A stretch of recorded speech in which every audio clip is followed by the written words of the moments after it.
Hey everyone, welcome back to the Handlebar podcast. We are on episode 5 of season 4. And we're excited to be here. We've had some really good conversations these last few episodes. So we'll see what it's going to be about this time. We have. So who's drawing?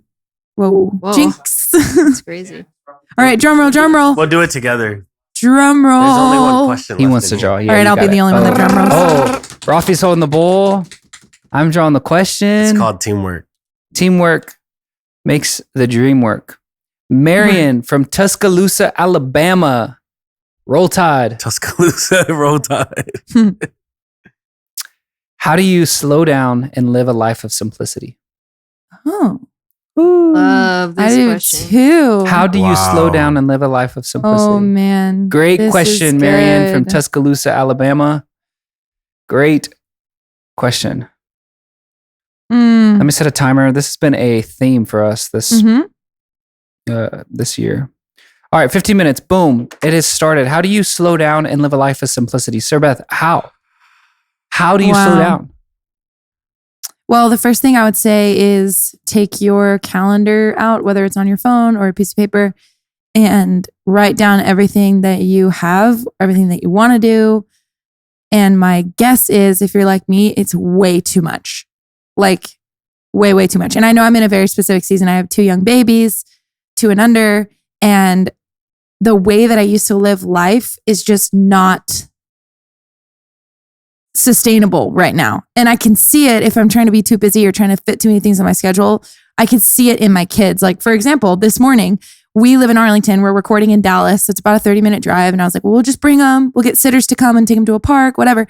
But we were out late for dinner last night with friends. And this morning I knew in my heart, like, I need to get the sitters to come to our house because my kids need rest. And so it's like, I can see it with how my kids are acting or how my gut is telling me to lead them. But I think that, yes, kids need rest, but we need rest. Yes. We need simplicity. And so I'd say take your calendar out no matter what season you're in and like prune it. Let God prune it.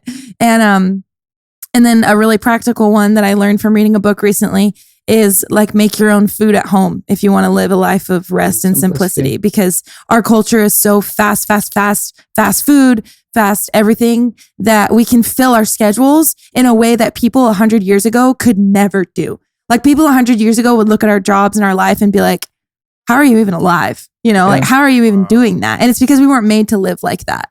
And so I'm even thinking about something this weekend that I need to say no to already. So it's like, take your calendar out and let it be pruned. To you, Sir Beth, or to anyone at the table, I feel like Rafi would have a good answer. Why? Why does simplicity matter? Like if you're listening to this podcast, maybe you're asking, why this question? Why do I need to live a simple life? Why simplicity? Well, we were made to abide in the vine. Jesus is the vine. We were made to abide, and I think that's it. I think my short answer to your question would be because that's how God made us. He didn't make us to run off of sleep and caffeine. I think in 2020, probably not 2020 because it was pandemic year, but for sure 2021, 2022, for sure 2019, 2018, probably every year of my life other than 2020, the most common phrase I probably said to someone when they said, "How are you?" is, "Good, I'm just busy." And there was something about at the start of this year, the end of 2022, that I was thinking, man, that's my norm. That's my normal, to tell people I'm busy. Mm-hmm. And I just started thinking, man, Lord, I want 2023 to be different. It's like the New Year's resolution thing, but like, Lord, I want something to be different. I don't want my normal to be, I'm busy. And I heard someone say this week, they were talking to me about how God was speaking to them about being busy. He said, you know what the acronym for busy is, don't you? And I was like, no. And he said, it's busy stands for being under Satan's yoke. And I was like, oh my gosh, like, whoa. But I think for me, I had this epiphany of like, man, I don't want to be busy because busy has kept me from being present. And I think about, I pulled up this verse. It's in 1 Thessalonians 4:11. It says that you also aspire to lead a quiet life, mind your own business, and to work with your own hands as we command you. Now, there's a whole context that this verse is in the middle, but if you just look at that verse, there's an address from Paul to the letter of the church in Thessalonica that you're aspired to lead a quiet life or a simple life.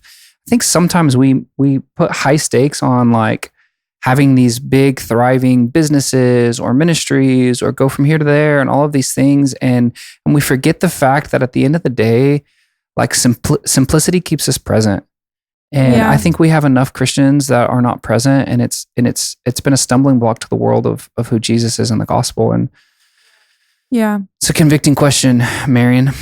Well, and like slowing down, I think increases my capacity to hear God's voice when I'm constantly in a rush or filling my schedule.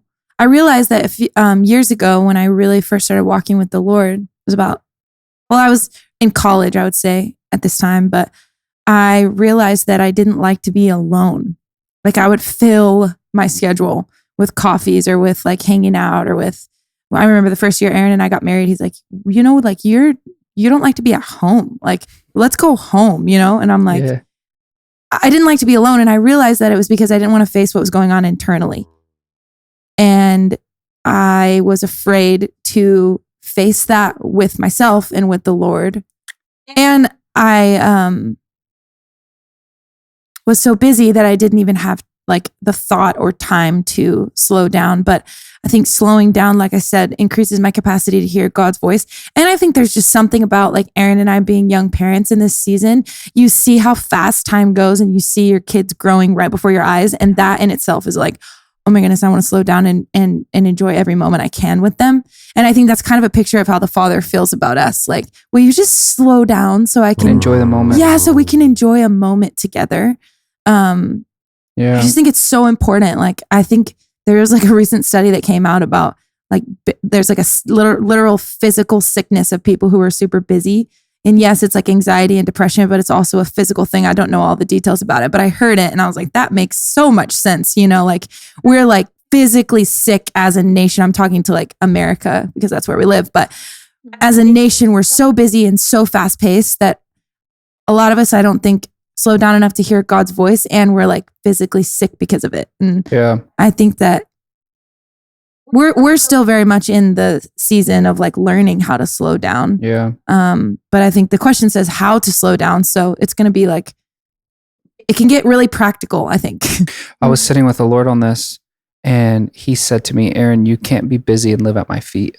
Yeah. I started thinking like, that was an interesting thing to hear from the Lord. What are you talking about, God? But then I started realizing like Mary of Bethany, when she breaks her oil at Jesus's feet, she's not busy. She didn't have anywhere to, I don't know, maybe she did, but she allowed herself to linger in a place to be at his feet. And I just think for me and wanting to truly live at the feet of Jesus, I've realized like, man, I got to slow down and be still and know that he is God. And so and not care what other people think, because I know a big thing for me has been like, well, I need to go to this person's feeling like birthday party, or I need to like go to this. Yes, but it's like having the courage and the boundary, especially if you're like married and have kids like Aaron and I, or you're trying to like create your own life or whatever, but having that ability to say no and not care or fear what other people think, because I could live my whole life trying to please people at the expense of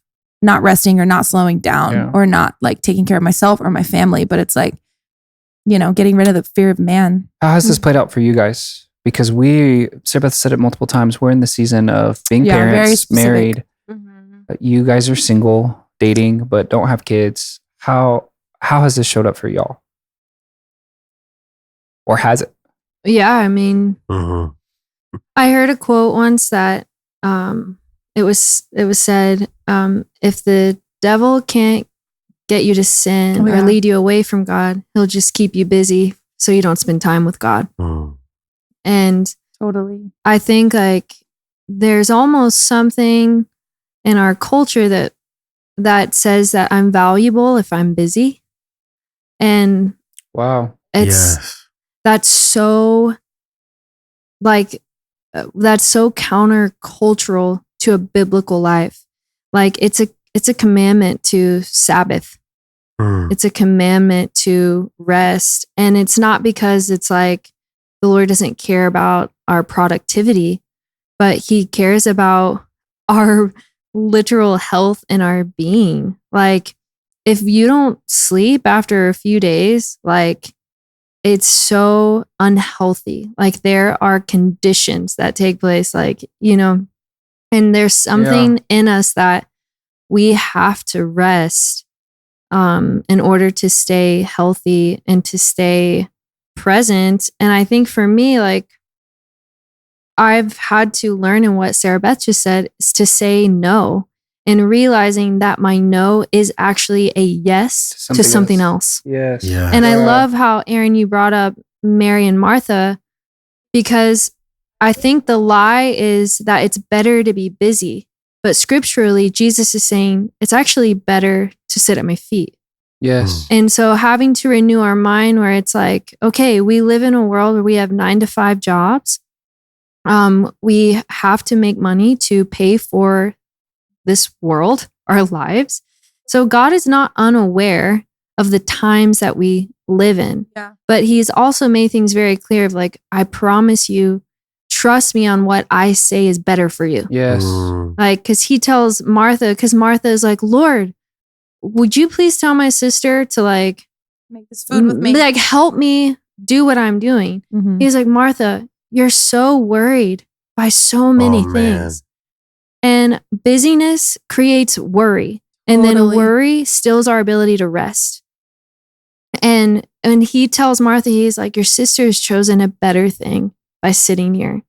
And remembering that, like, when you sit down to be with the Lord, you're always going to have something that comes up, always, of what Yes. you could be doing So and maybe true. what you think you should be doing. But I have to remember that that is a cultural lie from Satan to distract me from Wow. learning how to be present, to rest, That's so and to good. be with God or to be with the people in front of me. Like, we've all been at those lunch meetings or at someone's house and they're just glued to their phone. And something that I realized that if I'm glued to my phone, I need to go rest Yeah. because I have I'm not able to be present. I'm not engaging with the person in front of me. Your internal world is And my like scrolling. internal world is telling me by my fingers scrolling and I just wanting to veg that my soul needs rest. Wow.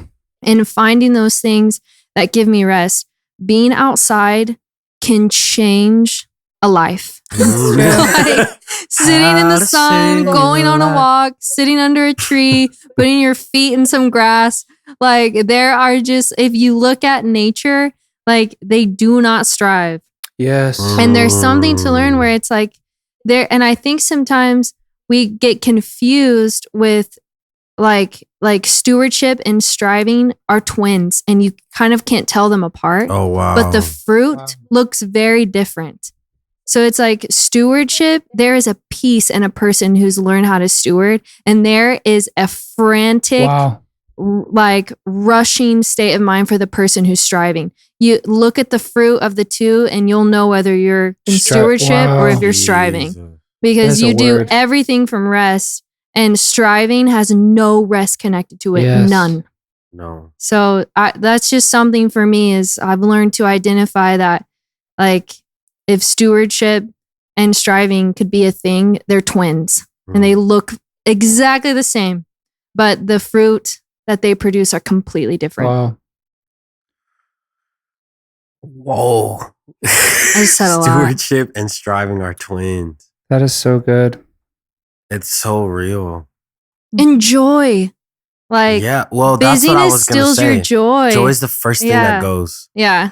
I was thinking of Sarah Beth. I felt like you were vulnerable about what it feels like to let kind of the noise inside you get so loud that it's like I've now lost touch with what's going on inside me. Let alone like I don't want to face it. It's like I've lost touch with it. Right. You know, like I'm just looking to other things to feed me and get me by.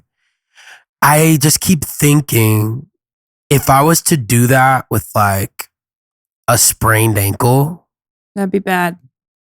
I would never get better. It would get worse. That's so true. You know what I mean? If I just walked around on it all the time, and because I think ultimately when you're at that point, when you're losing your ability to connect with others, you've lost your ability to connect with yourself.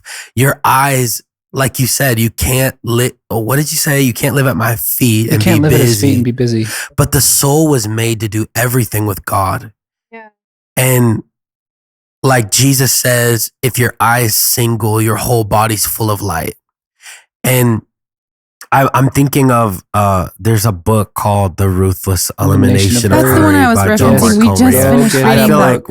like there's a part where John he Mark says, Comer. and I looked it up so I could read it right, but he says, you asked the question, why is this important? Yes.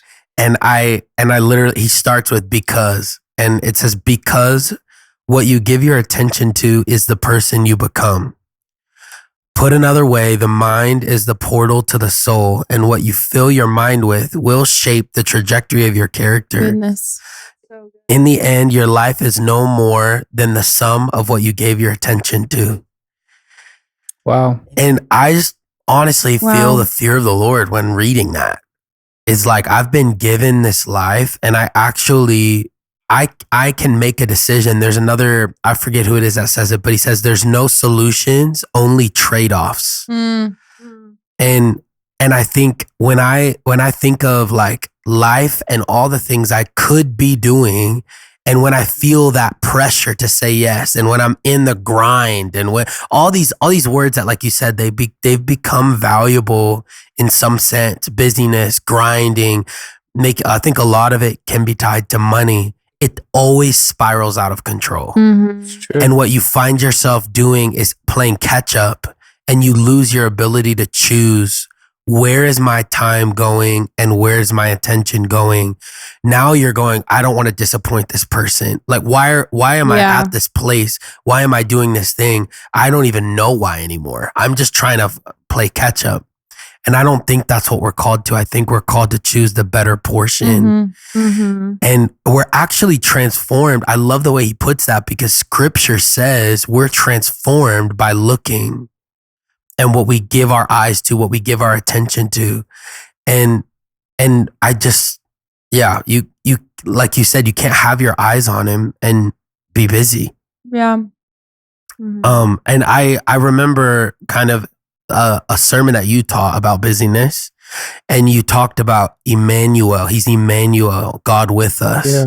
And you can walk right past him if you want to. Oh my goodness. I think I told a story the Yeah. night that Aaron preached this. I was at the park with Rosie and Shepherd, my two babies, and it was like 30 minutes past lunch and nap time. So we're just like breaking down. And I see this man walking in with his granddaughter, and Rosie's kind of drawn to him. She's like, Mama, pray, you know. I was like, oh, you got to take a nap. I don't have time to pray. And I was just on this, like, I think everyone can fall into this, but specifically for me, I think as moms in America, specifically, like the busy, rushed lifestyle, we can be so tied to our kids' eating and sleeping schedule that we miss what God has right in front of us. And I'm not negating sleeping and eating, like your child needs to do both, but I'm just presenting, like, what if we were in tune with the Holy Spirit and we were willing to give up a nap for him? Like, that's a big deal. Mhm. It is for moms, I know. So we're there. She's like, Mama, pray. I'm like, oh, I don't have time for this. But I'm like, okay, I'm going to pray. And I think the Lord spoke to me something. I don't remember. I think he had like arthritis or something. But then I heard the Lord say, like, before you do anything, ask him his name. And I was like, or ask him what his name means, not even what his name was. And I said, excuse me, sir, this might be a strange question, but what does your name mean? And he gets this huge smile on his face. He goes, God with us. And I was like, so his name was Emmanuel. Oh. And it's like, if I would have been, you know, too rushed or too busy to get Rosie down for a nap or to get her fed or whatever, I would have missed Emmanuel, God with me. And it's like, yes, he encountered the Lord that day, but I encountered God, because I was like, wow, because we slowed down and we gave up our normal, quote unquote, schedule, we met with Emmanuel, God with it's us. Like you paused it's kind of long silly, enough but to see that he was always there. yeah. And then he just gave me an Yeah. actual sign by this guy's name. And so I love that you brought that up. There's a difference. I know we're past the timer, but there's a difference between having a full schedule and being busy. Busyness would have caused you to miss that man. Yeah, because But I you was still had a full striving to get her schedule. down. Yeah. I think, like, for us with our season, we are pastoring. We are we have kids. Mhm. We have our own family, like external outside family that we're trying to make events, all these things. We have so much, our life is full, but in the midst of having a full life, There's it doesn't mean we have to be rest. busy, Right. because busy keeps you in hurry. Busy keeps you from being present. Busy is a spiritual yoke. Yeah. But you can be full and slow down. You can be full and be at rest. I think about Jesus's schedule. Like when he was in his ministry, it was full. Yeah. He was But he going took from place to time place to go to the mountain. He was never present rushed. with people. Like he had He a was full never in a schedule, rush. but he was No. never in a rush. He was never in a hurry. And I think simplicity is slowing down enough to realize what matters and what doesn't. And Right. I'll read this last scripture as we jump into handlebars, but it's in Philippians 3 in verse 7. And Paul is writing from basically being on death row. It's the last letter he'll write before he's executed. And he says this, he says, "But what things were gained to me, these I have now counted as loss." So he's basically saying, like, he's looking back on a former season and he's going, man, there was a previous season that there were things that were gained to me. There were things that were a benefit to me. There were things I was prioritizing and pursuing. But now I'm realizing they actually don't matter. What matters is Christ. What matters is being found in him. What matters, I now count those things as loss because what I want is to be found in Christ. And I just think sometimes busyness makes you prioritize things that we think matter that really, at the end of the day, when you look You just back, you're believe probably going to so go, much man, Like I was so afraid nonsense. that this is my little example, but I was so afraid Rosie was going to be like a monster the rest of the day with no nap. And there was so much grace So on her. much Or like grace. if I had it my way, when we just went to Australia a few months ago. And when we first got asked, I was like, oh, there's no way on this side of heaven that I'm taking my 2-year-old and 5-month-old on a 17-hour flight. So it's like if I would have taken my schedule into my own hands and be like, no, I'm not going to do that, I would have missed the grace that God had. Was our schedule full in Australia? Yes, but it didn't feel busy or like a heavy yoke that we were under. It felt like No. rest. Yeah. And shout out to them because that was their culture. Totally. Like we they love you, walked Australia. slow. The pace of life was slow. Right. So you could miss They that. saw people. and Yeah, it was if you're not willing to beautiful. give it up. Zion It was Church, if you're listening, we restoring. love you. Yeah. Shout out. Bring us back. Let's jump into handlebars. Okay. I'll go because mine's really practical. I could say a lot of things, but this is what I felt in my heart. And it is when you have free time for the next week, instead of getting on your phone, read a book. Beautiful. Because I think that eliminates hurry, because you can't strive to finish a page, or if you do, you'll get a headache or your eyes will like go crazy. Like you have to slow down and read every word, and it's a way to rest, I think. So I know I've been trying to do that lately. And I was actually sitting with my grandma the other day and she's like, you used to love to read. And at first I was like, I still do. But then I realized I was a little bit offended by the comment. And it's because I've been on my phone so much and I haven't read like I used to when she and I would just read books together all the time and talk about our favorite books. And so her comment was actually like an invitation for me to be like, wait, I do love to read, but I've like lost that in the busyness and the rush of my lifestyle. Because if my internal world is busy and swirling and constantly like, go, then New I'm York probably City going to get on my traffic. phone while I have time off, or I'm probably going to. So instead of doing that, grab a book, grab the Bible or grab a book and read. That's so good. Mine's kind of similar to Sarah Beth's, but I would say if you can, try to spend 20 minutes outside every day. Just even if you need to take your laptop outside and work, like sit outside. There is something about being in nature that is a natural like pace slower. That's true. And I always feel super refreshed and stilled, if that makes sense. I just get a little bit more still on the inside if I'm just outside for at least like 20 minutes, go on a walk, something like that. True. I am being reminded of this guy that me and Aaron actually heard while we were in Kentucky. Kentucky. Yeah, Kentucky. And the guy said to a whole group of Gen Zers, like people my age and probably younger. It was at Asbury. Yeah, it was at Asbury. He said, you're not, and correct me if I'm wrong, he said, like, you're not struggling with sin because of generational curses. You're not struggling with sin because you're off. You're not struggling because of all these other things. He goes, you're and anxious. He said, like, you're not Anxious, anxious, you're not depressed, struggling all with these sin, things. you're not depressed because of all these external things. Issues. You haven't read enough You need scripture. healing, He said you're anxious because you're exhausted. and you need to slow down.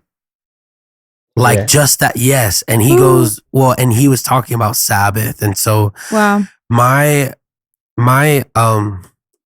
handlebar would be to Sabbath. What does that look like? Right. Well, I think number one, I think for every believer, it's like a journey of discovering what it is, because it's something very holy. You know, in the Ten Commandments, it says, relational. remember the Yeah. Sabbath day by keeping it holy. It's something set apart. And I think it looks different for different people in different stages of life. But for me, the number one thing, and I actually got this from my tour guide in Israel. His name was Gideon. And he's like a 50-year-old dude. And at 5 p.m. on Friday, he turned his phone off.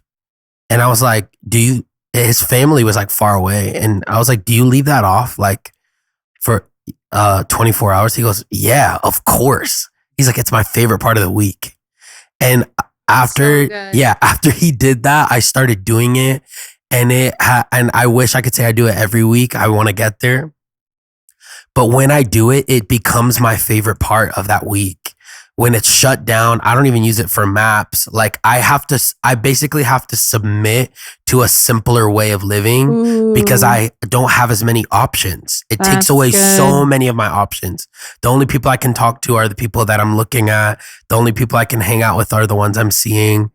And it's so good. It's just like and it's restoring to your soul. I don't think our souls were made for all of this busyness and options. It's like it kills our life, the life that's inside of us. And I think the Sabbath is there to kind of lock us into to the pace of life that God has prepared for us. So Sabbath, and I challenge you, shut your phone off, put it in a drawer for as long as you can. Bro, that is actually one of my handlebars, is to turn your phone off. I was going to say turn your phone off for an hour a day. It's something that I started this week trying to do, is turn my phone off for an hour a day. And there's something about turning it off. Well, okay, so listen to do this. not disturb, not airplane turning mode. it off. Yeah, there's So, no option. I got like provoked to do this because I was reading a book, and the book, it's called Habits of the Household, but it's basically about how your heart doesn't follow your desires or your mind, your heart follows your habits. And he's like explaining the whole like neurology behind habits. But he gives this analogy, and he says neurologically, it's been proven that when a baby is born, a baby comes out of the womb looking for someone who's looking at them. That's the way their mind is wired. When they come out of the womb, both of our babies did they're that. looking for someone who's looking at them. And when they find that person looking at them, that's when like connection starts. Or And a baby, when it's born, it can only see the distance from like a mother's like chest to her eyes, because they're, like Aaron said, they're looking for someone that's looking at them, but it's like, that's the only distance they can see. So they come up to your chest and then they look at you, it's like the best thing we're ever. reminiscing. So if you follow that concept, Yeah, it's crazy. The author proposes that we're meant to start every day the same way, looking for someone who's looking at us. And he says, here's the great disservice of the facial recognition technology, is that 99% of Americans, when they wake up, the first thing they do is they grab their phone and look at their phone. But with facial recognition technology, it has the capability to receive your look, but it has no look to give back. And so something I've been trying to do, I've done it for a week now, and it has shifted my day completely. We leave our phones in the But kitchen. I don't look at my phone till I leave my house. Yeah. So I'm shifting to where when my phone is my first thing I look at in the morning, I'm trying to set a new habit to where I do not look at my phone until I leave my house. So that way my morning routine is different. I wake up different. I wake up slower. I wake up You get less. to look at your kids and your family. Yes, and there's something about doing you that. might need to buy an alarm clock. It's that rewiring me to annoying do things that are different. It's worth setting your life up different. It's Yeah. so Yes. worth it. Totally. So if you want to live a simpler life, my handlebar for you is to put boundaries around your phone and to get aggressive with your schedule. It actually takes getting aggressive and rewiring your habits so that you can actually slow down. You're going to have to get new values to live slower. So good. that's it. I needed this episode. Me too. Yeah. Thanks for Well, listening. We love you guys. Thanks for listening. See you next week.